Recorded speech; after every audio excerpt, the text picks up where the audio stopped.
ਸਤਨਾਮ ਸ੍ਰੀ ਵਾਹਿਗੁਰੂ ਸਾਹਿਬ JIO. Satnam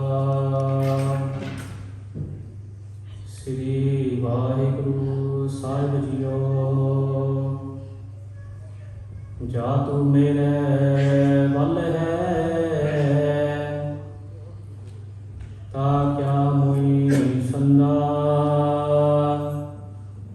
ਤੁਧ ਸਭ ਕਿਛ ਮੈਨੂੰ ਸੌਂਪਿਆ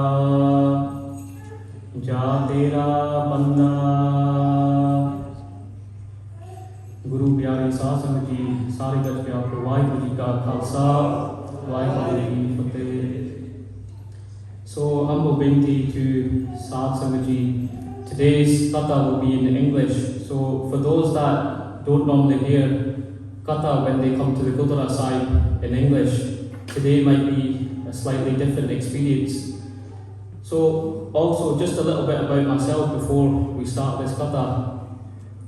So for the past 10 years of my life, as I've been working full time, I started doing Katha alongside on the weekends, and one Gurdwara in particular in Telford, where I've come from now, I was doing Katha at that one Gurdwara for that many years, and we covered so many topics across that come in Guru Granth Sahib Ji Maharaj that sometimes you might never hear when you go to a Gurdwara Sahib, and you might never hear the details of Kaam, Krodh, Lobh, Moh, Hankar, Homme. So these translate to be lust, anger, greed, attachment, pride. And it's a shame because the path of a Sikh, of the Guru, is all about these things that are named. Now, these topics cover your entire life, and each and every one of us suffer from each one of these Panch Jor. The Guru refers to them as Panch Jor, meaning the 5 thieves. Now the reason why they're known as the 5 thieves is because they destroy us from inside. They're taking away our peace, they're taking away our happiness, and they're stopping us from becoming one with God, becoming one with Waheguru.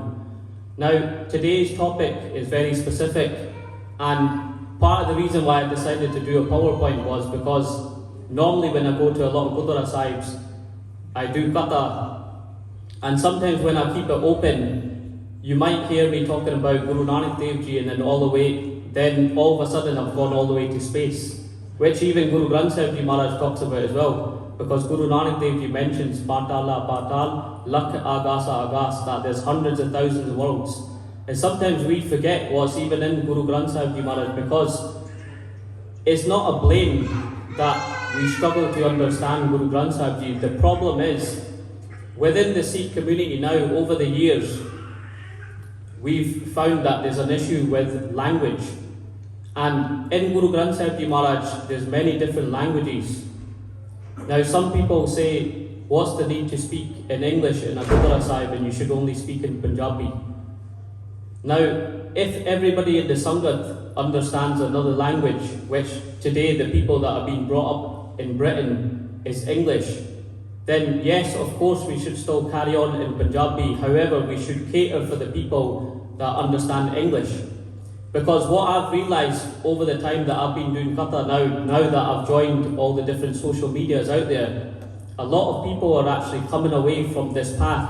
And I'll tell you a short story before we start the Katha, which today's Katha is just on Simran.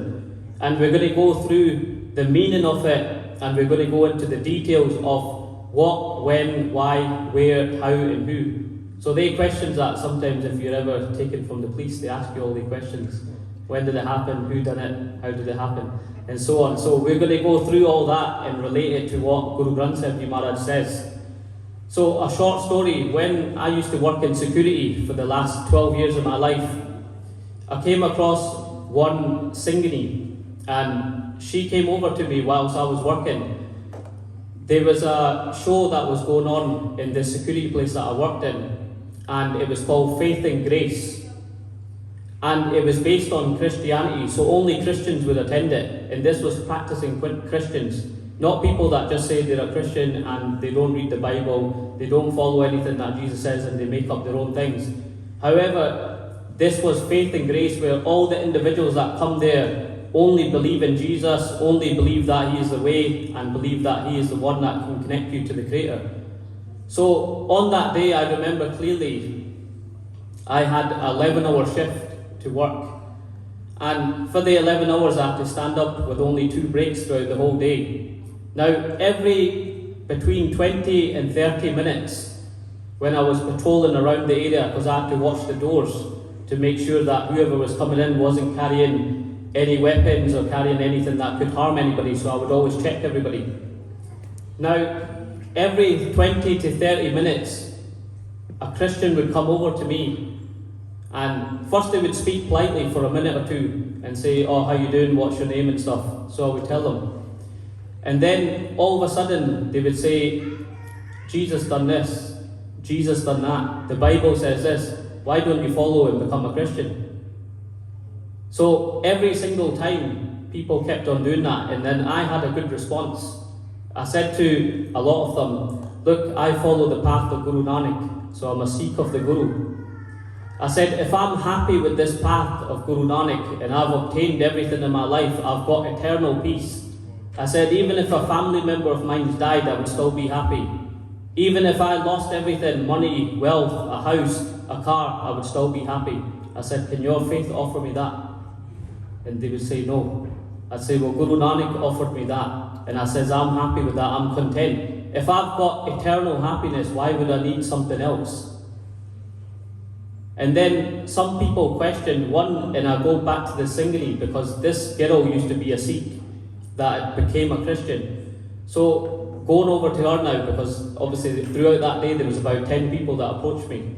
And one Hindu guy in particular, he said that these Asian people, he goes, use a pullar. Pullar means like user, like not very clever, quite foolish. And I said, maybe Asians might be pullar, but I said, the one that you're talking to is not. And he said, why? I said, because I've got a faith, I believe in the Guru, and I believe I'll get to the one when the time comes. And he goes, how do you know you've got a guarantee to get there? I goes, because if you're already there now, then why do you need to worry about when you die? I said, most people in religions that box themselves off are saying, we'll get to heaven when we die. I said, the Sikhs that follow the Guru, they're in heaven right now. They've got the Anand, the complete bliss right now. So they don't need to wait for afterwards to find out what's going to happen. And then within about less than 5 minutes, he just walked away himself because he realised there's no point. So going over to the Singhini, she came over to me, and I'd seen her before because she worked somewhere in Telford. And she said, oh, nice to meet you, I've seen you again. So I think I've seen her again after a few years. And she said that, oh, I'm not coming to convert you, just so you know, I just wanted to talk to you. So I said, all right, that's fine. But in the back of my mind, in my consciousness, I still knew eventually something will come out where she'll want to show me the way towards Jesus. So we were talking, and I said, did you used to be a Sikh? And she said, yes. She goes, but I never found anything being a Sikh. And I said, that's quite strange. I said, were you truly a Sikh? She said, yeah, I was a Sikh. I said, did you do everything that a Sikh should do? And she said yes as well. So I said, do you know what Gam, Grod, Lomo and Gar is? And she said, yeah, I've looked into them a little bit. I said, did you ever do Amrit Vela? And she said, I've heard of it. And I did try it, but I'd never really managed to do it. Now a Sikh of the Guru does Amrit Vela every day, where they wake up and break their sleep to connect to the One. So she said she never really tried it. I said to her, did you take Amrit? Because the Guru said that Amrit is what's going to connect you to the One as well. And as a Sikh of the Guru, to become part of the Khalsa, you must take Amrit as well. So she said, I never managed to take Amrit. So I said to her, look, if I'm being honest with you, right, I'm a Sikh of the Guru, I said, and you said you were a Sikh of the Guru as well, but you haven't taken Amrit, you haven't done Amrit Vela daily, you haven't understood what the Kam, Krodh, Lobh, Moh, Ahankar is, you haven't even experienced the One. So I said, how were you truly even a Sikh in the first place? And then she looked at me and she says, but I found everything through Jesus now. I said, then that's fine. If you found something through somebody else, then that's okay as well. But I said, see your intentions when you came over here, you shouldn't have the intentions to come and change somebody else's faith. And she said, but I never planned to do that. So then before you know it, the conversation after 10-15 minutes, it ended. And then the same girl, and I say Singhani because she used to be a Sikh, she came over to me again 20 minutes later and she presented me with a book. And she went and paid £10 for that book that talked about Jesus, and she gave it to me and she said, please, she said, look, I'm not trying to convert you or anything, but she goes, just read the book. So just out of kindness, I took the book and I says, I will definitely read it one day. So just moving on, as we're going to talk about Simran today. So I put down here what's the most important thing in life, and we've put down Simran. So the meaning of Simran means remembrance. And a lot of people don't know this, because sometimes when you say do Simran, people think that you just have to say Waheguru, Waheguru, Waheguru, repeat it, or you have to pick up a gutka and start reading your part. So Simran is actually way beyond this. You can do Simran in your consciousness. You can do Simran by looking outside and looking at the sun, looking at the stars, appreciating the sky. Even if you see a bird flying in the sky and you look at it and you think, wow, and you remember Waheguru, you remember God, that's you appreciating the creation, and that is you actually doing Simran, which a lot of people don't know that. So the what of Simran. So as we said, Simran, the Guru always refers to remembrance of the One. So it isn't remembrance of anything else in the world. Whether you're married, husband, wife, children, grandparents, it is always about the remembrance of the One. One Akal Purkh Waheguru, the Creator that made everything within this world. So what can we do to remember Waheguru? So many different things are put up. We can do Mool Mantar, so that is the start of Japji Sahib. We can sing Shabads, we can say Waheguru, we can talk about Waheguru with stories. So today, as we're going to go through a little bit of Katha, Das will also share some itihas and stories, Sakya, which we can remember. Because through stories, this is where our history lives on. We can still listen to these stories from 300 to 500 years ago and still be in the presence of the Guru. You can sit with your eyes closed and think about Guru Gobind Singh Ji in Anandpur Sahib, and you can still have that blissful feeling within your heart of the Guru. So some pictures are put up that you can see on the screen. And normally, when I presented this PowerPoint once in Telford, I done it for a young age group, but the age group varied, because when we done the Sikhi class and I spoke to the Sevadars, they said that the age group would be from young to teenagers. So this was part of the reason why I created this PowerPoint. However, when the Sikhi class happened, it spread everywhere in Telford, and before you know it, there was about 60 people there, and a lot of them were adults as well. So instead of me asking some of the questions to the children, I started to ask the adults. And even the adults sometimes struggle. And it's not about blame again, it's not about me sitting here thinking I know more than you. It's about understanding and doing vichar together. Because Aap Apani Buddh Hai Jeti, Guru Gobind Singh Ji Maharaj says that every individual Sikh has got their own buddhi, their own intellect and understanding. And sometimes some people are a little bit more clever than others, but that doesn't make you a better person. because the Guru always goes by what your intentions are when you do something. You can sit up on the stage and you can still be full of Hangar. You can sing beautiful Shabads and you can still be Hangari. So on the top left, normally I would try and ask some of the Sangat, and this is just to engage, because if we track back to Guru Nanak Dev Ji Maharaj's time, right, Guru Nanak Dev Ji used to ask the Sangat questions, because Guru Nanak Dev Ji was engaging the Sangat, so that way they could focus. You know, sometimes we sit in a darbar and people are playing about on their phones, and I see it in England, they play games whilst they're in the darbar. And it makes you think, because when you're sitting in the presence of Sache Basha, the true king, the king upon all kings of the world, is Guru Granth Sahib Ji Maharaj. And for those that have been to India, you'll see from Akal Takht Sahib going to Harmandir Sahib, the only Guru that's carried in a pure golden carriage is Guru Granth Sahib Ji Maharaj. There isn't any other Guru that is taken in a golden carriage. That much satkar and respect the Sikhs have for the Guru, because Guru Granth Sahib Ji Maharaj is the form of Waheguru, of God himself. You know, sometimes we question and we say, what's the point of coming to the Gurdwara if I can just sit and do part at home? I can remember God from anywhere, because that is also true. It doesn't mean you can only do part here. When you walk out the Gurdwara side, you can start doing Simran, you can go home and you can do your part as well. But the difference is, when you come in front of Guru Granth Sahib Ji Maharaj, you're sitting in front of Guru Nanak Dev Ji, Guru Angad Dev Ji, Guru Amar Das Ji, all the way up to Guru Gobind Singh Ji and Guru Granth Sahib Ji Maharaj, 11 Gurus you're sitting in the presence of. And then also, if there is Khalsa, which is the Amritari Sikhs within Sangat, then you're also sitting in the form of the Khalsa as well, which is also the Guru as well. So you're having darshan of 12 Gurus when you sit in the Guru Sangat. And the power in the Guru Sangat, when you do Abhyas, when you do Simran, when you sing Shabads, even if you're focusing your mind when you listen to Vichar, you're also connecting to Waheguru, connecting to God. And the difference is, sometimes people used to question me and say, Sham, why don't you listen to music? Because for many years, when I took Amrit at the age of 19, which has been about 13 years, I stopped listening to music.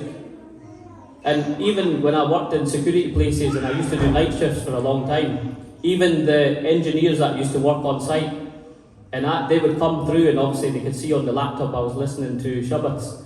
They'd say, Sham, what are you listening to? And I would say, it's God's words, the praises of God. And they said, do you not listen to any music? And I said, no, because I said, this is enjoyable music as well. However, the difference between this and normal music is, this is connecting me to God, and at the same time this is taking away my sins, or you can say Bap. Because when you listen to Gurbani, you're cleaning your mind, you're cleaning your soul. Sometimes you think, what's the point of putting on the Bart? Even if you don't understand it, you're still cleaning, you're still cleansing your soul.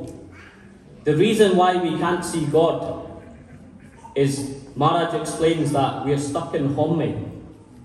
Homme is our self-identity, because we keep on talking about me. From the moment that you wake up in the morning, it's always about me, it's always about me. You wake up in the morning and you think, you know what, I've got responsibilities, I need to go to the shop today. I've got responsibilities, I need to go to work. I've got responsibilities, I need to take the kids to school. I've got responsibilities, I've got to go to college, I've got to go to school, I've got to study, I need to do this earning, I need to do this, I need to buy food. All these responsibilities come within our mind, just within about 30 minutes of waking up. But Guru Maharaj gives us a way, as a Sikh of the Guru, that when we wake up, if we start to connect to the One, we can destroy the story that's going on in our mind. And it's a story that's going on in everybody's mind, day in, day out, day in, day out. Within the world, you're thinking about money all the time. And it's not a bad thing. The reason why you're thinking about money is because you've got to provide. Those that are married, of course, you've got to look after your wife, you've got to look after your children. You need a house to live in, you need a car to drive to get to places. However, the Guru wants us to know that greed is not everything. You have to have control over your 5 vices, so that way you're in control. Of course you need lust as well, within your life. That's how you can procreate. But you have to be in control, because the Guru says when you get married and you've chosen the one, then your eyes shouldn't look to another one. And that's not just for the male, that's also for female. When you've chosen the one and you've committed to do anand marriage, then you shouldn't be looking at others. And when you speak to other people, and I've spoke to many people that I've worked with, Gore's, Christians from different multicultural religions as well, and a lot of them have said that it's okay to look, as long as you're not doing anything wrong. But the Guru wants us as a Sikh to go way beyond this. Never mind just looking. Guru Gobind Singh Ji actually, through Guru Tegh Bahadur Sahib Ji Maharaj, says that even in your dreams, shouldn't you think of somebody else if you're married? Grist Jivan. And this is part of the reason why in our history, in our Sikh community now, a lot of people are starting to get married late. You should question yourself and question your parvar. Why are you leaving your children to get married at 25, 30-year-old when they're suffering from lust between the age of 14 all the way up to 25? Because God has created us in such a way that if we don't have lust, then we won't procreate. We won't carry on the family and the generations of humans. So a benti is as well that when your children reach an age, at the age of 16, they're an adult. So when they get beyond that, 18, 20, you shouldn't keep referring them as a child. You should let them be an adult, let them earn money, and let them do things that they need to do. However, within boundaries, you should make rules and regulations within your own parvar. You should openly speak to your children and say to them that, look, if you are looking at somebody, there is a right protocol. Anand marriage should go through parents, respectfully. We shouldn't just let our children go and find their own partners themselves when they become adults. Because the Sikh community has so much respect and sadkar that we're not like Gori. You might think that, for example, we can become just like everybody else in this country because we wear the same clothes and we act the same way. Yes, we speak the language, but we shouldn't lose our own morals. We shouldn't lose our own kirpa that the Guru has blessed us with. That sadkar, that respect, that honour that Guru Gobind Singh Ji Maharaj blessed us with. So on the top left, we've got a cave. To the right, or the middle top, we've got planet Earth, which we're all sitting on now. Then on the top right, you've got the sea. On the bottom left, you've got the universe, which is one of the galaxies. Does anybody know which galaxy it is? So you can openly put your hand up, otherwise I'll specifically point out the Amritaris because I know they're brave enough to answer. Really? Does anybody know which galaxy it is on the left? It's the most common one. It's not a new discovery. There's so many discoveries that are coming out now. The Milky Way, yeah. So beyond this, there is more and more discoveries that keep on coming out, and science can make you go a little bit crazy.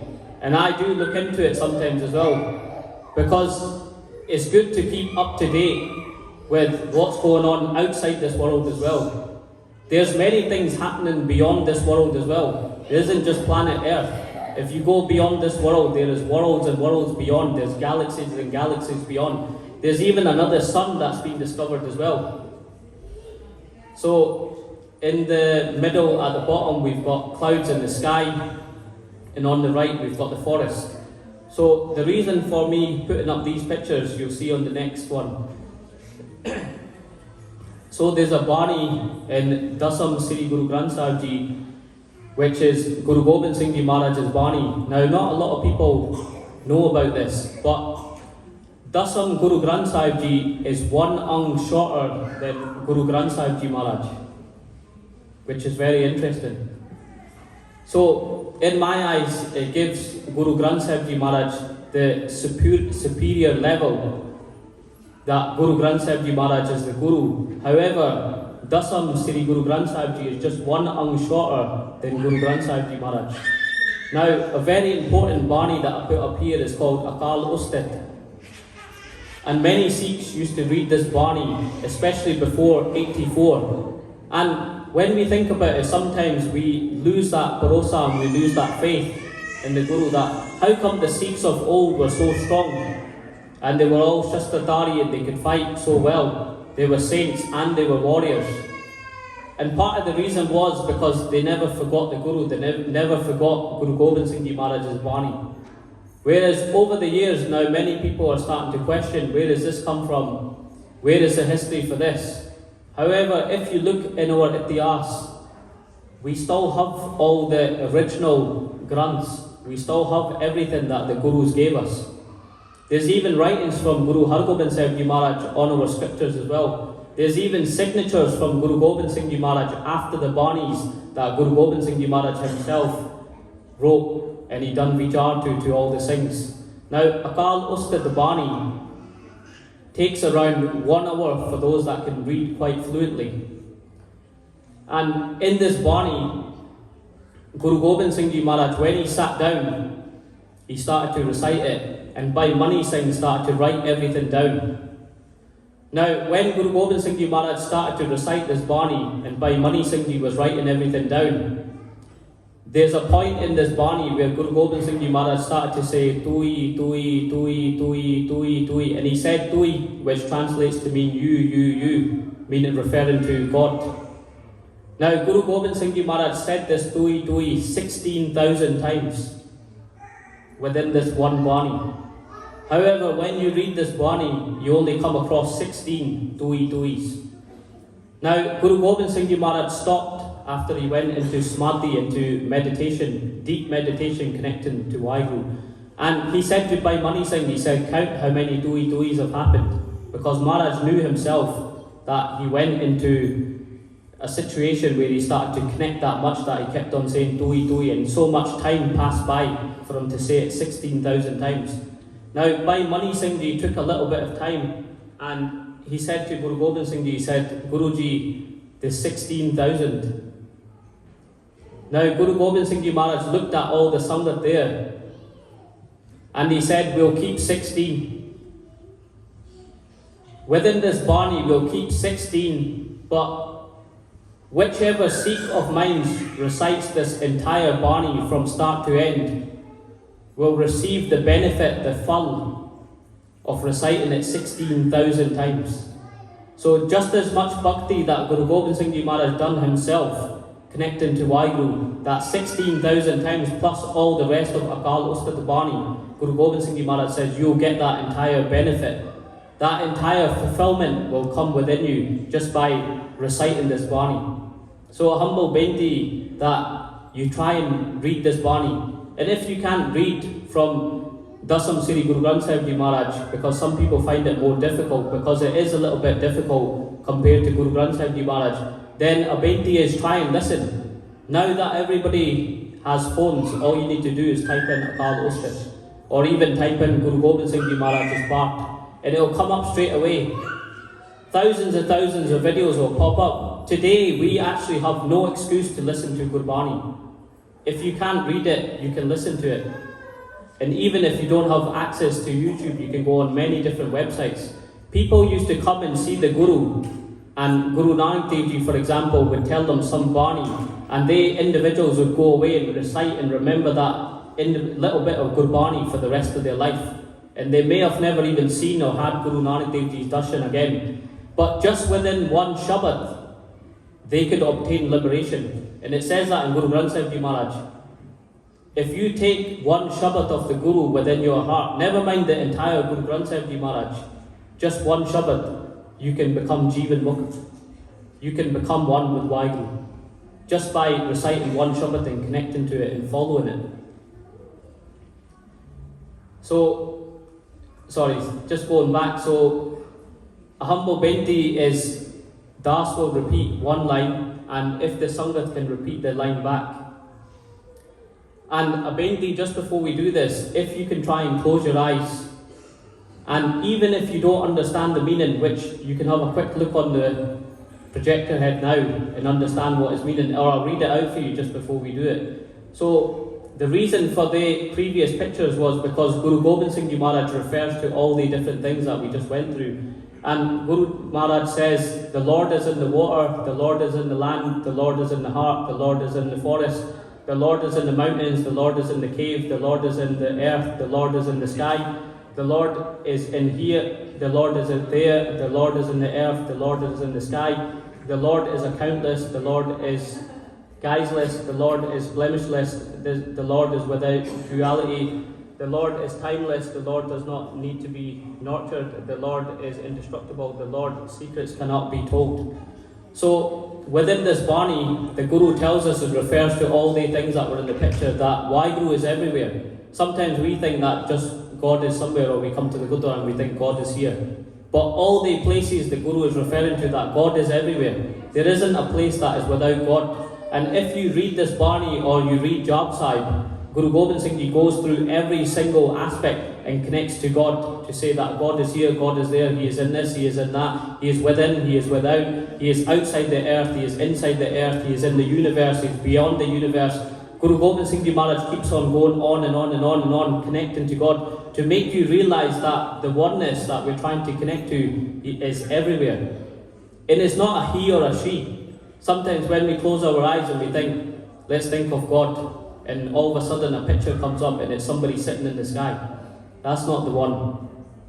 If the Creator is referred to an energy that Waheguru is everywhere, is inside everything. Now if you look at food, every piece of food that is made on earth, it has energy inside it. Now when you eat that food, you obtain that energy. And even inside us, we have energy as well, and that's why we can do everything. It's only the day that we leave the earth, the energy goes. However, our body still remains. That's why even that day when it comes and you die, your body remains wherever you are in the world. But the Jod, the energy that the Guru refers to, that leaves your body. So, a benti is, if you can close your eyes now, Guru Arjan Dev Ji Maharaj says something in Rera Sahib. And earlier the Rera Sahib was read. Maharaj says, Antar Gora Aradhana, Jeva Jap Gora Now. Because it's very important to focus when you're in the Gurdwara Sahib as well. And this is part of the reason why people can't connect to Waheguru, they can't connect to God, because they don't even have that small amount of time just to focus. But my benti is that if you've come to the Gurdwara, at least try and focus in the Gurdwara. Guru Arjan Dev Ji says, Antar Gora Aradhana. Antar means deep within yourself. Gur Aradhana. Gur means the Guru, and Aradhana means to connect within that one. Antar Gur Aradhana, Jeva Jap Gur Now. With your tongue, Jap Gur Now. Jap means to meditate, Gur Now, the Guru's now name, the name of the one. Antar Gur Aradhana, Jeva Jap Gur Now, Netri Sat Gur Bekana. The Guru says, if you do this with your eyes, you'll be able to see God. Now, it's not all of a sudden you quickly meditate, you open your eyes and you can see God. It's the inner eye the Guru is talking about. Even when you close your eyes, you can see beyond this world. Not by opening your eyes, because the minute you open your eyes, you're going to see me on stage and you'll see everybody else wherever you look. But the Guru is referring to what's inside you and beyond that.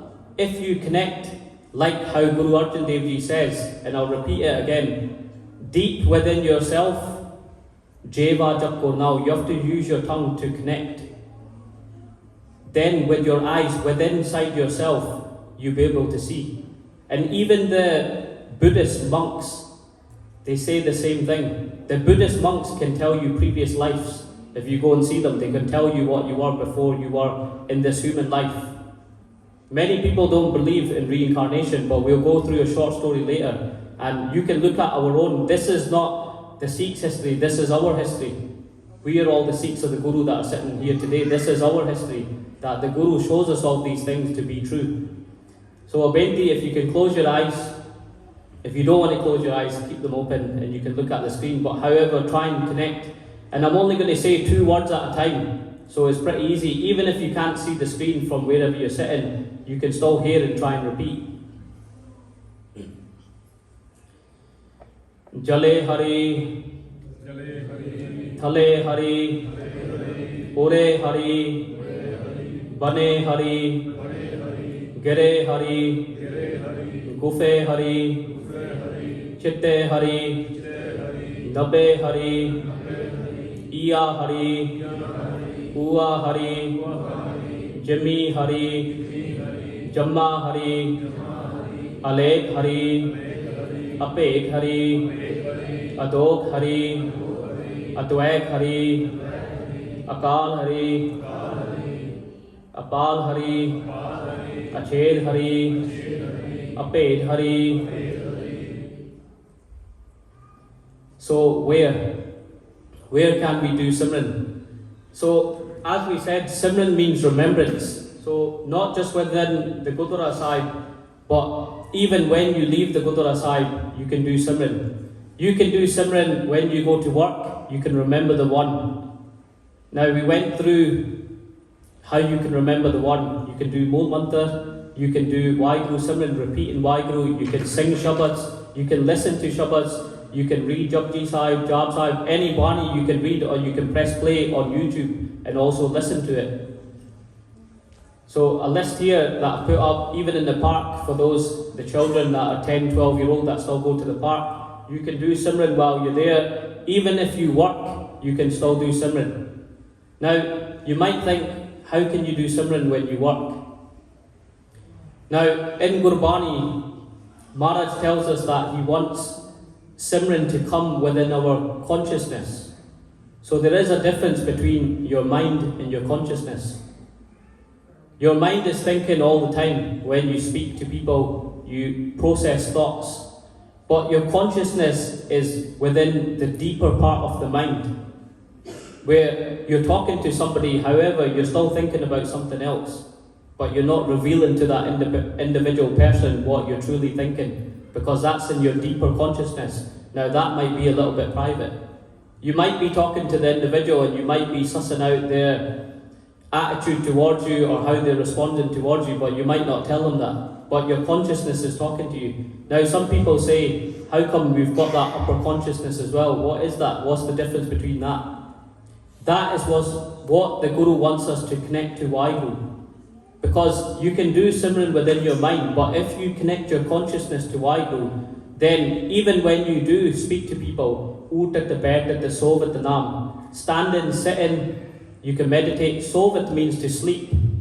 Now, if your mind's thinking about things when you're sleeping, then you can't do meditation. But the Guru says, ut at the bed at the sov at the nam. Even when you're asleep, you can be doing Simran. But if you aren't even doing it on your tongue, you don't have a chance to do it whilst you're asleep. You don't have that opportunity to do it in your consciousness. And the more that you do it, the more you'll switch off the story that's within your mind. The more you'll stop stressing, you'll stop worrying and being stuck in anxiety and depression. Now, the reason why I know a lot about this is because for the last 6 years of my life, I used to work as a support worker. And in my company, we dealt with people that were suicidal, they suffered from depression, they were on antidepressant tablets, they were on Class A drugs, they were using alcohol daily, so that way they could sleep at night. Some people used to stay up all night and play computer games because they couldn't sleep, and they would sleep during the day. Now, over the 6 years that I worked there, I had many people come over to me and they said, Sham, please tell us something that we can do to sort out our life. And I said, what's the problem with your life? He said, well, we've got something going on in the mind all the time. And one person in particular said to me, Sham, I can hear the devil. I said to them, what does the devil sound like? And they said, the devil's telling me to go and jump off the top of the stairs and jump over it was like a 3-story high building. And they said, just basically tie a rope on yourself and jump off, open the window and climb out and kill yourself. So I said to the person, I said, is that all the devil tells you to do? And they said, yeah, but sometimes they tell me different things. They say, get a knife and just stab yourself until you're gone. And I said, is there any more? And they said, no, it's just a few of them, that's normally what they say. So I said, you know what you need to do? I said, see, like everybody in the company keeps telling you, and even the doctors carry on with the tablets. I said, how many years have you had the tablets for? Antidepressant tablets. They said it's been about 8 years since they've been taking the tablets, but it's not done nothing. It's just stopped me from going beyond being mad and becoming a psycho and also killing myself. But I said, has it taken away the problem?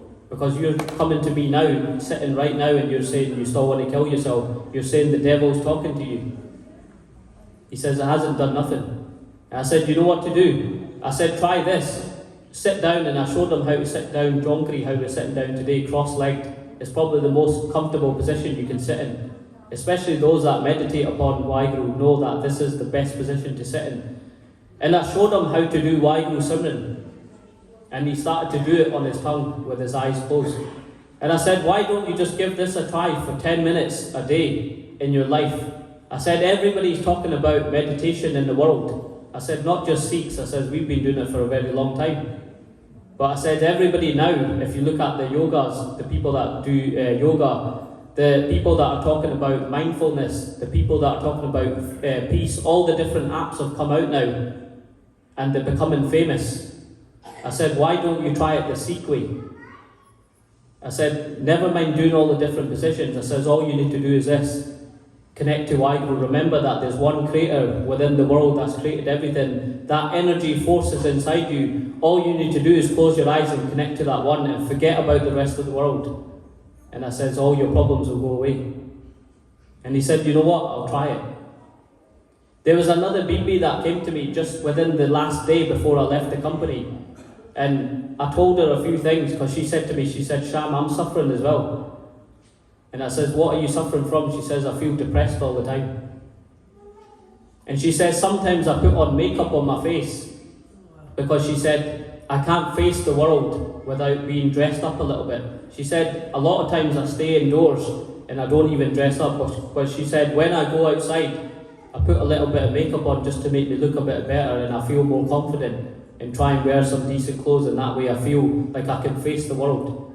Because people are not as lucky as what we are today. Sometimes we think that, you know what, it's great, I just jumped in my car and I landed at the Gurdwara.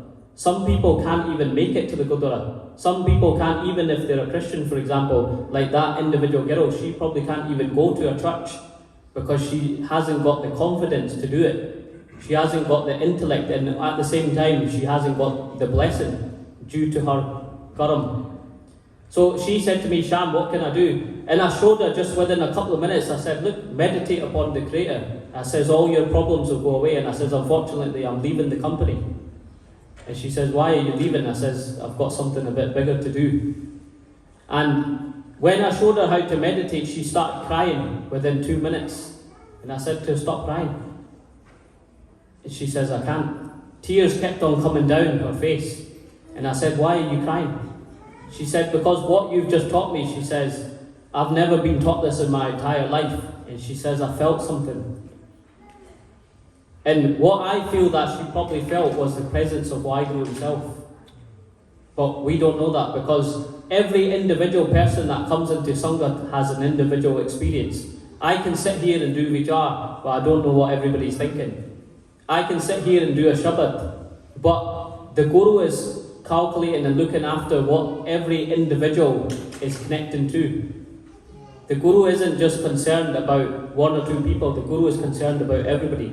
Guru Nanak Dev Ji's doors is open to everybody, but sometimes we have to open our door to the Guru to try and understand what the Guru is saying. So the biggest question you might ask to yourself, and I'm always looking at the time because I always go over time, and I'll wrap this up just within the next 5 minutes, is why? Why should we do Simran? So the main purpose of doing Simran and remembering the One is to destroy this identity. This identity which the Guru refers to as home is what every single one of us is holding on to. We're all holding on to our wealth, our house, our wives, husbands, our children, our cars, our job, our profession, our own title, our own status. Now, the Guru wants us to try and destroy all this because this is only temporary. The day that you leave this world, none of that will go with you. Whether you're married or not, your partner won't go along with you. Whether you've got children or you don't have children, they won't go along with you. Whether you have millions of pounds in your bank or whether you only have a few £100, they still won't go with you. But the Guru refers to in Sukhmani Sahib Part, which a lot of us listen to on Sundays all the time. And Guru Maharaj says, Jai Mata Pata Sut Meet Na Pai, Man Uha Naam Tere Sang Sahai, Jai Ma Pian Doot Jam Dale, De Keval Naam Sang Tere Chale. Maharaj says, when the Jamdoots, when the army of the messengers of death come to collect you when you die, only the wealth of God's name will go with you. Now, the wealth of God's name is what we've referred to before, how to do Simran, to do Mol Mantra, to do Waheguru Mantra, to listen to Shabas, just to press that button on YouTube, and that'll go with you when you die. And there's many stories that I can tell you today that are 100% true in history, but I don't have the time, and maybe my Dharamveer Singh will probably go through them in the future with the Sangat. And a benti is, please do come and listen to Katha in English as well, because sometimes when Gyaniji is doing Prachar in Punjabi, sometimes the young generation, especially that are born and bred here, find it difficult to catch up with the Katha. Because it is very difficult if you don't read history on the names of all the Sikhs and the Gurus and the sons, then you get confused when somebody's speaking so fast to try and understand what it is that's going on.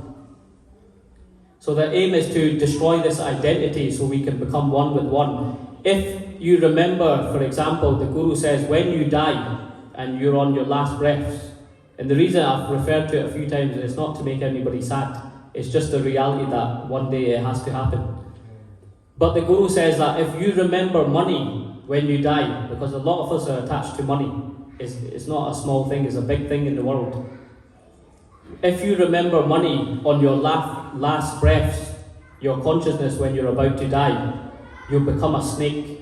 That's what the Guru says. If you remember your children on your last breaths when you're about to die and breathe your last breath, you'll become a pig. And the reason for that is because pigs have many children. If you remember your house, so whatever mansion you've got, or whether it's a flat, or if it's something big or not, the Guru says you'll become a ghost and you'll possess that house. And it makes perfect sense, because many historians have went through what happens on your last thoughts as well. It'll take you, because when you leave this world, it isn't the end. Some people say, oh, you've got one life, make the most of it. It's not one life. If you read Guru Granth Sahib Ji Maharaj, we've been through many different lives to obtain the human life, and this is not the end. After the human life, the Atma, the soul, carries on. However, if you become one with Waheguru, then it can end, and you can become one with the source. So, just moving on to this last bit. When should we do Simran? So a benti is that we should start doing Simran now. If you haven't started doing Simran and you haven't started remembering Waheguru, you should start now. You have not every day to remember Waheguru, you have every breath to remember Waheguru. Now, on average, a human breathes about 24,000 breaths a day. So you have a choice to make of trying to remember Waheguru. And when Guru blesses you, you'll remember Waheguru more and more in your life. Now, the Guru has given us specific times. Amrita Vela between 12 and 6 a.m. So, as a Sikh of the Guru, the idea is when you go to sleep at night, you wake up throughout the middle of the night, anywhere between 12 midnight and 6 a.m. And Maharaj refers this as Amrita Vela. Amrit meaning the beyond death, immortal. And also, the Vela just means time. So that Amrita Vela time is specific, the Guru is given to remember Waheguru, because there is a power inside Amrita Vela as well. You can say, I'm going to remember God at any time throughout the day, but it takes effort to wake up in the Amrita Vela. And when you wake up in the first time in the morning and connect to the One, your mind is free. Completely, your consciousness is not thinking of anything. And when you connect the consciousness to the One, you won't believe me, but if you experience it yourself, you'll see how much you can obtain. And a benti is, try it, you have nothing to lose. Think about it, if you wake up tomorrow or the next day and you do one Amrita Vela, you might thank me when your time comes of death. The Guru will give you so much within the Amrita Vela, just even if you don't know any part, and you wake up for 5 minutes, and you close your eyes and you start saying, Waheguru, Waheguru, you'll be surprised that even when you die, that will go with you. And there is a bank balance when you die. The Guru does count how much you've connected to Waheguru when you die. So the who can do Simran. So it doesn't matter what religion you're from. whether you're a Sikh or a non-Sikh, just like I said before, many people that came to me that were non-Sikhs, I still said to them, do Simran. Remember Waheguru upon your tongue, because Waheguru Guru has given us as a mantra from many different jokes. So it doesn't matter what background you came from. So just a quick benti before I finish up, as I know I've gone a little bit over now. Is the path of a Sikh just to do Simran? Because that's what we've been talking about today. So the answer is, some people might say yes, but Das's answer is 100% no. The life of a Sikh is not just about doing Simran. Now, you might ask why. So the Sikh path consists of many different things. The path of a Sikh consists of keeping fit, going to the gym, doing martial arts, weaponry fighting, horse riding, travelling, hunting, sports, family association, meditation, sangat, reading Gurbani, singing or listening to Shabads. Now, that might be interesting for some people, because a lot of people think when they follow this life of a Sikh, oh, it's just about all of a sudden this person's become religious, he's grew his beard, he's got a dastara, and oh, he's a Gyani. Sikhs are way beyond what just a Gyani is. Now, Guru Gobind Singh Ji wanted each and every individual Sikh to become Vidwan, which means, yes, you should become like a Gyani, you should read Gurbani, you should read Part. However, even a Gyani should be fit and active, should go to the gym, should do martial arts. Now, I'm not tracking back just to Guru Gobind Singh Ji Maharaj's time. Guru Nanak Dev Ji Maharaj travelled the entire world by foot. The second most travelled person in the world was Guru Nanak Dev Ji.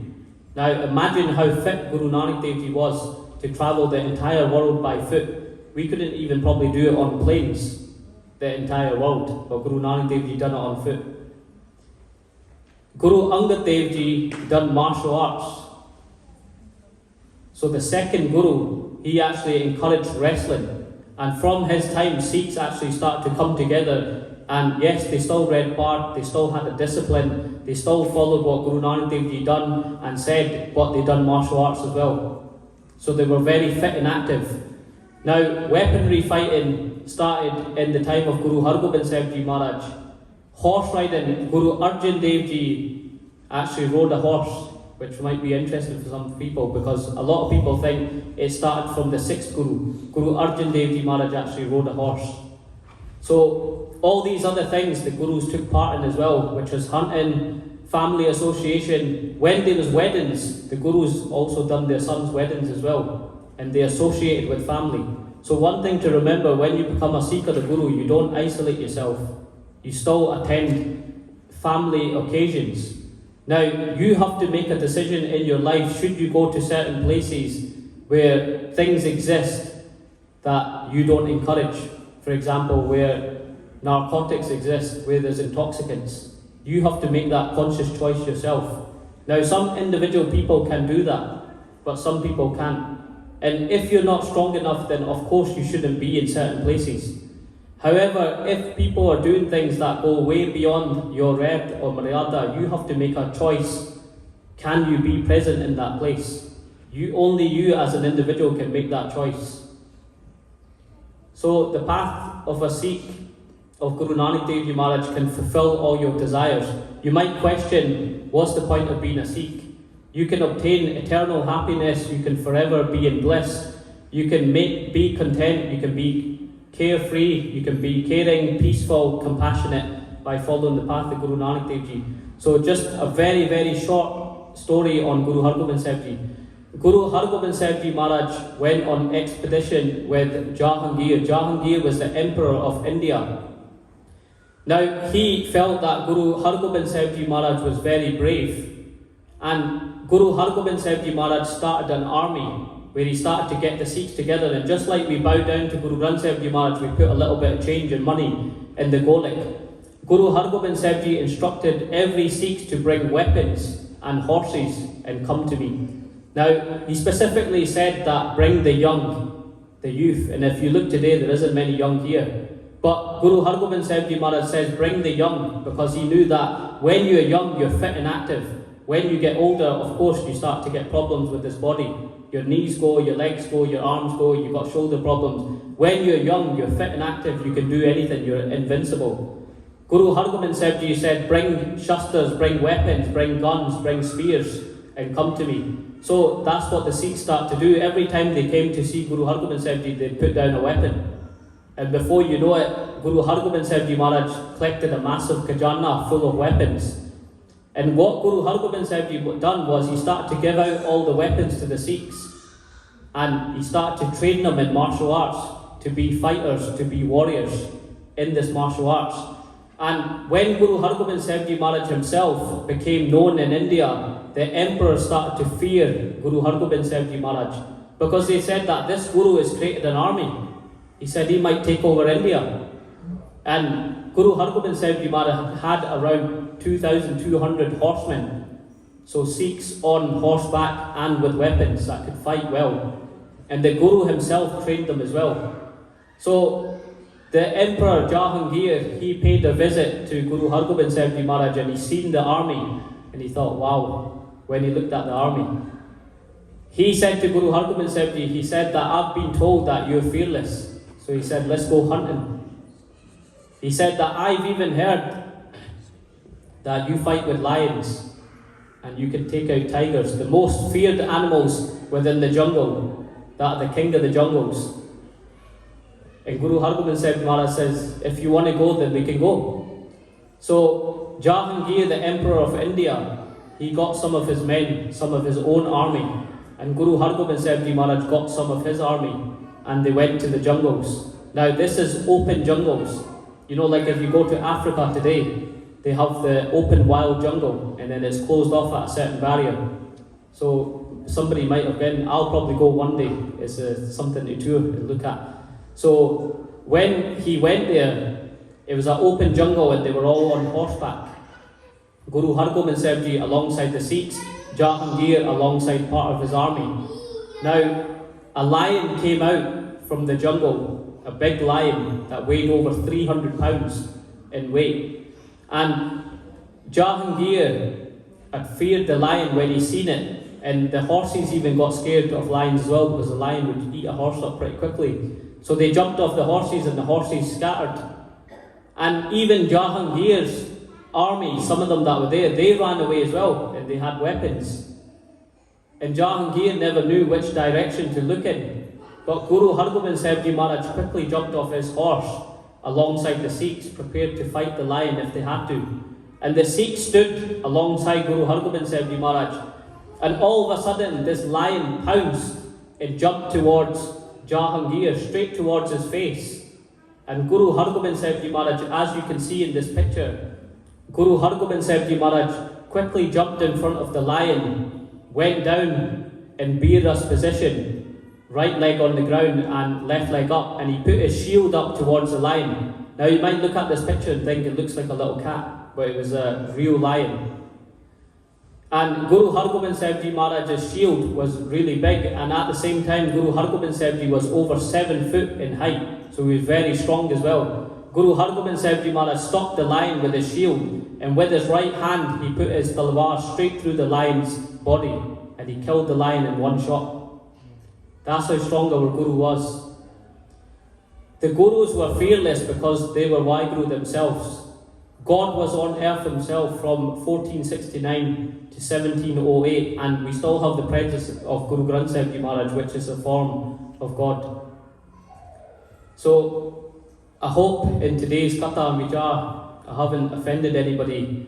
And just a quick benti, if there is any questions within the Sangat, just within a few minutes we can go through it. If anybody has any questions, you can ask openly, and I can do Vichar from stage now, or a benti is downstairs. I've got some leaflets set up on the table. You're welcome to take a leaflet and read a little bit about the Sikh history. So it's just a very simple leaflet that I've created, and the reason for that was to do Bachar to non-Sikhs. So to help educate Sikhs, non-Sikhs that are from a different background, that may be Christians or atheists or Muslims or non-believers of any religion or faith. They could still have a little look and find out what the Guru's done, what the Guru said, and who the Sikhs are. So just a benti for no questions. So Das will be downstairs afterwards. So humble beti pulla katte bakshna sari kach ke aako Vaheguru ji ka khalsa Vaheguru ji ki fateh.